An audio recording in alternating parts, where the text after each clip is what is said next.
Welcome to this training video covering the new features introduced into Sage 200 2025 R1. In this training, we will look at the new Customer and Supplier Communications tab, stock item alerts, adding, editing and viewing sales returns, along with amending sales order status and sales return status in the web portal, country of origin in the stock list, and finally, for those using Sage 200 Professional deployed via the Sage Provisioning Portal, we will look at Reconnect databases. Customer and supplier communications are new to both the Sage 200 desktop and web portal. This feature originated from the Ideas portal and allows you to record details of communications you have sent and received for credit control purposes. You can record communications with your customers or suppliers, for example, when discussing payments due or disputes. To add a customer communication note, select the customer, amend the record, and open the Communication tab. Previous communication records are listed. Click Add. There are three different communication types: telephone, email, fax, letter, and meeting. You'll notice that the label in the contact details section changes depending on which type is selected. All communications must have a subject. Record the date of the communication, name of our contact, which can be amended, and if the call was made or received. When the communication type is changed, the options in the contact type drop-down change too. When either letter sent or letter received is selected, the style field becomes available. When the contact type is meeting, the location field becomes available.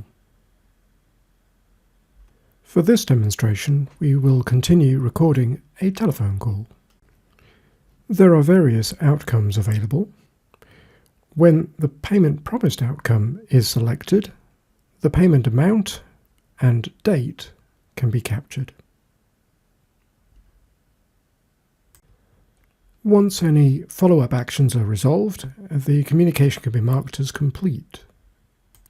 Record any contact details captured during the call, along with any notes.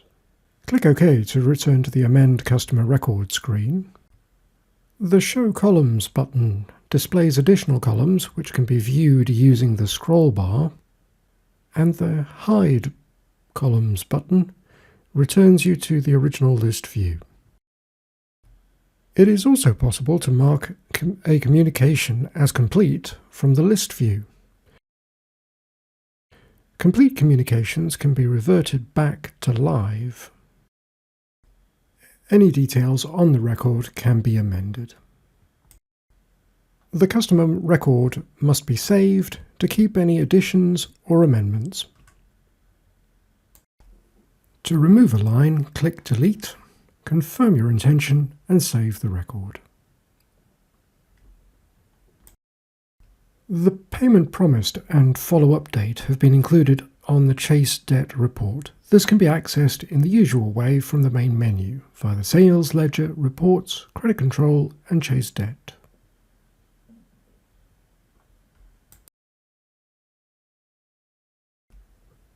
When the follow-up date column is displayed in the customer list, it displays the oldest follow-up which is still active on the account.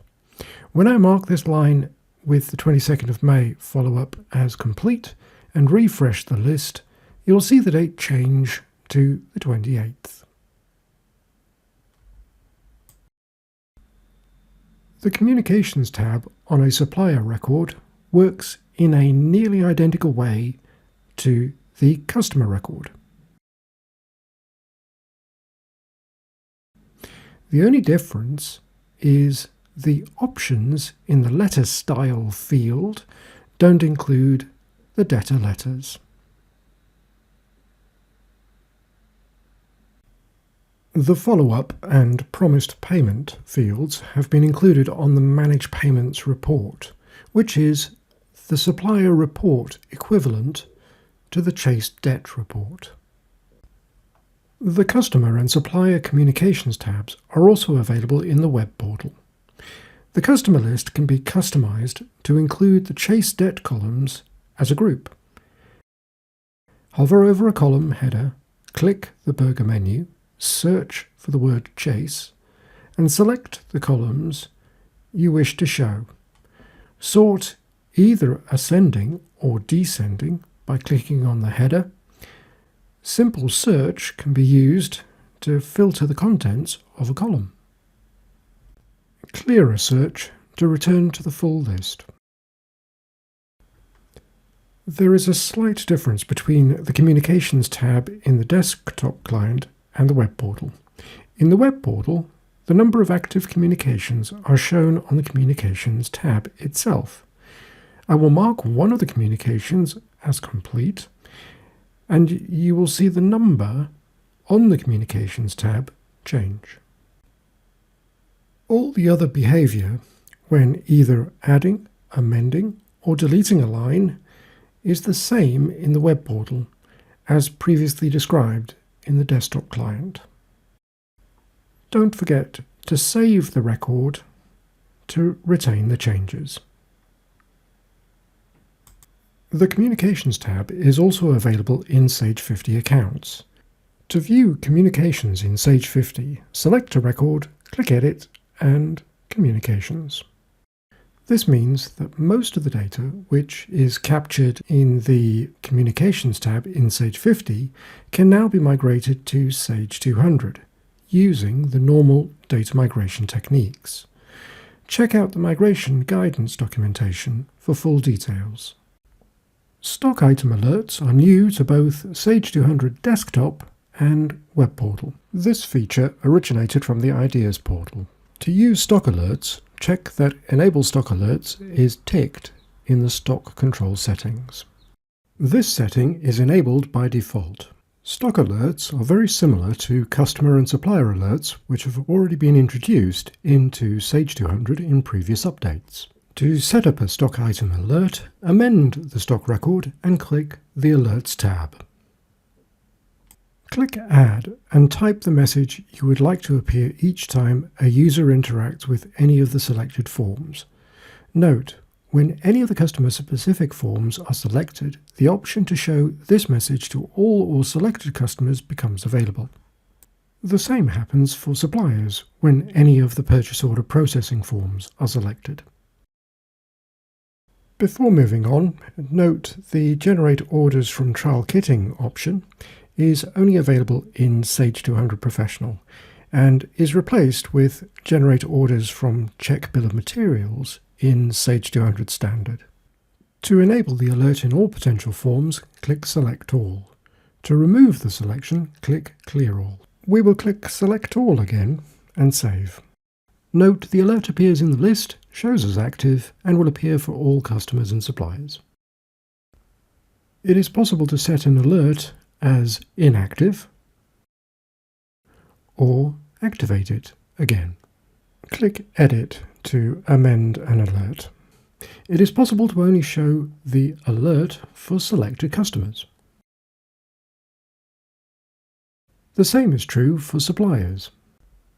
Once the alert is saved, note the Customers and Suppliers column for the alert shows as partial rather than all. I'll quickly revert it back to being active for all customers and suppliers.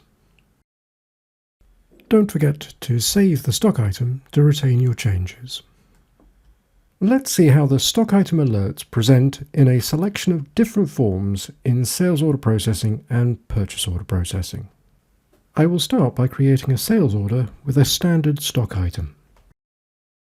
The reminder to check the gas safety documents and to consider a cross-selling opportunity appear at just the right moment.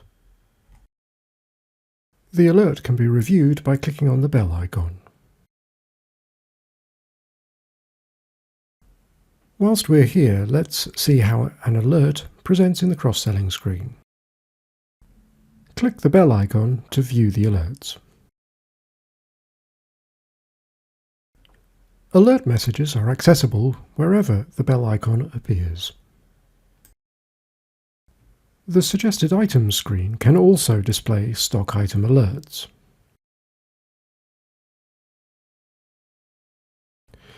Let me quickly finish up inputting this sales order before we move on to purchase order processing. I will start by generating a purchase order for the single oven I sold earlier.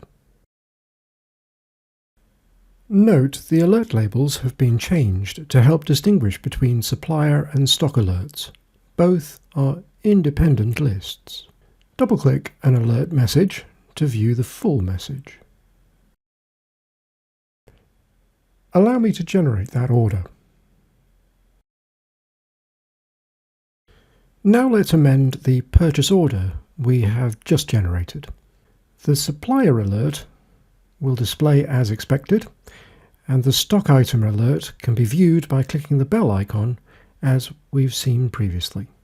Stock item alerts in the other forms in both the sales order process and purchase order process behave in a very similar fashion to those demonstrated earlier. Let's have a quick look at some of the minor differences between the desktop client and the web portal for stock alerts. There is an active label on the Alerts tab on the stock record if there are active alerts present on the stock item. When creating an alert, the list of forms is just one list rather than being separated out by sales order, invoice and purchase order processing. As forms are selected, the web portal dynamically adjusts the number of steps, as can be seen at the top of this form, to allow for the selection of customers or suppliers.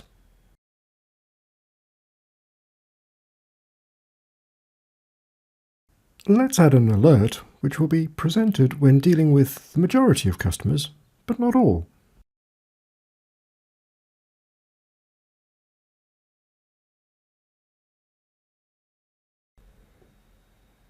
If more than 1,000 customers or suppliers are selected for an alert, a message appears at the bottom of the selection screen, the Alerts tab, and the user might be presented with a message to explain any delay when saving the stock item record.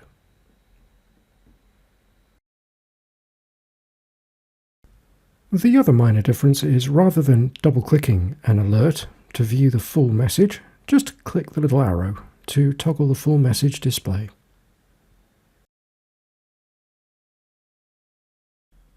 Sales returns are new to the web portal and part of our continued modernization of Sage 200. First, let's create a new sales return. I will add a standard stock item and complete the remainder of the item line.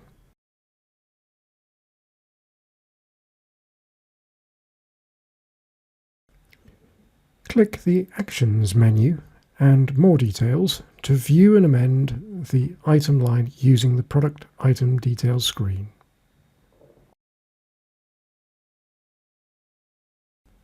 The analysis codes at the item line level can be amended. Decide which address the customer will return the stock from using the Return From Address tab. Click Use Credit Address to use the billing address or choose from the delivery address options. The Credit Details tab provides details of the credit address and any discounts. The Analysis Codes tab allows you to amend the analysis codes at a header level. The Memo tab provides a place to add notes associated with this return. Note: the sales return memos are only available in the web portal. Once satisfied with all the details, save the sales return. It is also possible to create a return from an existing order. Select the customer the return is for.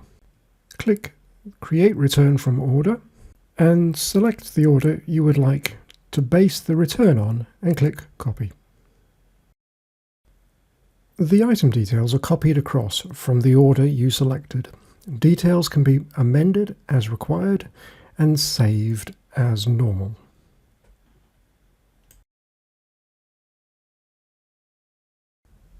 To view a sales return, select it, click the down arrow next to the Amend button and click View. Details of the item line can be viewed either by clicking the arrow next to the product description or more details from the Action menu. Item line analysis codes, details of any credit notes which have been raised, and deliveries can also be checked in the Action menu of the line. Return addresses for the sales returns, credit details, header analysis codes, and memos can be checked too. Credit notes for all the lines included on the return can be viewed in the Credit Notes tab, as well as all delivery notes in the Delivery Notes tab. Let's have a look at the differences between the Amend Sales Return screens in the desktop client and web portal. The Amend Sales Return screen in the desktop client has the return taken by and order priority fields. These same fields can be found in the header section of the Amend or View Sales Return forms in the web portal. Note the order priority field is labelled Return Priority in the web portal. The Return From address and Credit address are both listed on the Return and Credit tab, along with the discount details in the desktop client, whereas the Return From address and Credit details are separated onto their own tabs in the web portal. The Sales Return Memo tab is only accessible in the web portal and is not present in the desktop client. Credit note details and delivery note details can be viewed from the Amend Sales Return screen in the web portal, whereas they are only accessible from the View Sales Return screen in the desktop client. Next, we will have a look at Amend Order Status and Amend Return Status in the web portal. I will demonstrate the behavior using the sales orders. Sales returns behave in the same way. Select the orders you wish to place on hold. From the top of the sales order list, the Amend Return Status button is in the drop-down of Amend Order Status. The same options are available from the Sales Order Processing menu using Amend Order Status or Amend Return Status. I will use the Amend Order Status from the top of the sales order list for the orders I've selected. As one of the orders was on a complete status, I got a warning to advise. If you need to review an order before placing it on hold, click the order number to view the details. Close the new tab in your web browser to return to the Amend Order Status screen. Tick multiple lines to amend more than one order at the same time and click on Hold. If the orders were for the same customer, you will be prompted to ask if you would like to put the customer account on hold, which could be useful to restrict any further sales activity for that customer account. To take the orders off hold, I will use the Amend Order Status screen from the main menu. Select the lines and click Off Hold. Amend Sales Return Status works in the same way we have seen for Amend Sales Order Status. The process of cancelling a sales order or sales return has evolved in the web portal, in line with our design ethos compared to the desktop client. In the desktop client, the Cancel Order button is found in the Amend Order Status screen.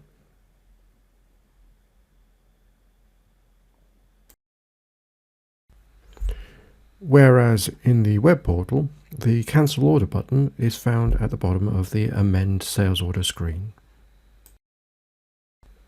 Sales returns are cancelled in the desktop client from within the Amend Return status screen, and in the web portal they are cancelled in the Amend Return screen.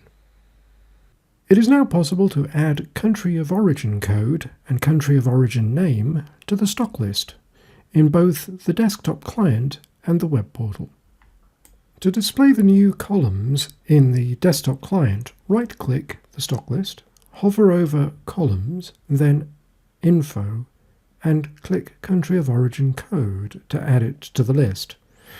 Do the same for Country of Origin Name. This information is helpful for those who need to produce reports for Intrastat.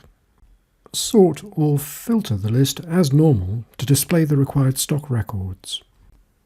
If you produce Intrastat reports, the country of origin details should be added to the Analysis tab of the stock record. The same result can be achieved in the stock list in the web portal. Hover over a heading, click the burger menu, click the vertical burger menu, search for a word in the column name, and select the columns required. Sort ascending or descending by clicking the column header, or use a simple search to find the desired information. Reconnect Databases is a new feature for Sage 200 Professional deployed via the Sage Provisioning Portal. When you update to a new version of Sage 200, you need to create a new site in the Sage Provisioning Portal and copy data from the old site to the new site. This feature makes it quicker and easier to copy data to the new site. Note, you are getting a sneak peek at the new Sage Provisioning Portal design, which is due for release at the end of June 2025. Open the Site Details page for the new site in the Sage Provisioning Portal. Click Operations and Import Databases. Choose the old customer site. Select the databases you would like to import by either ticking Import All Databases or selecting databases from the drop-down.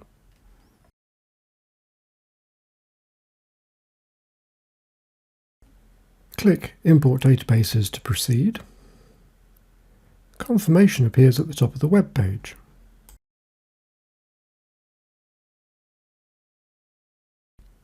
The import process can be monitored on the Processes page. Refresh the page periodically to check on progress. Once the import is complete, log into the remote desktop session for the new site and open Sage 200 System Administration. Accept the message advising there is no configuration database found. Click the new Reconnect button. Select the Sage 200 configuration database and click Reconnect.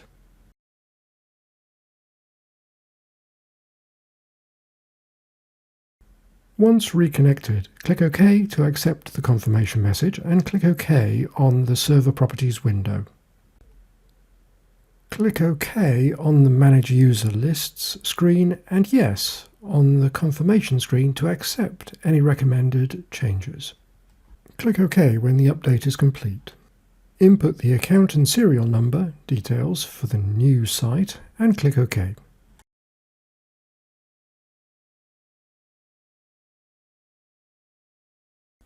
Next, you'll need to reconnect the companies. Any companies with a blank database name require connecting. Right-click on the company name and click Reconnect. Take care to select the database with the correct name and click Reconnect.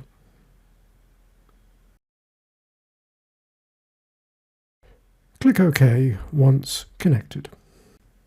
Repeat the reconnection process for any remaining companies with blank database name details. Once you've reconnected all the databases, the customer will be ready to use the site with Sage 200. Thanks for taking the time to watch this training video. Check out the roadmap for future developments planned in the next release.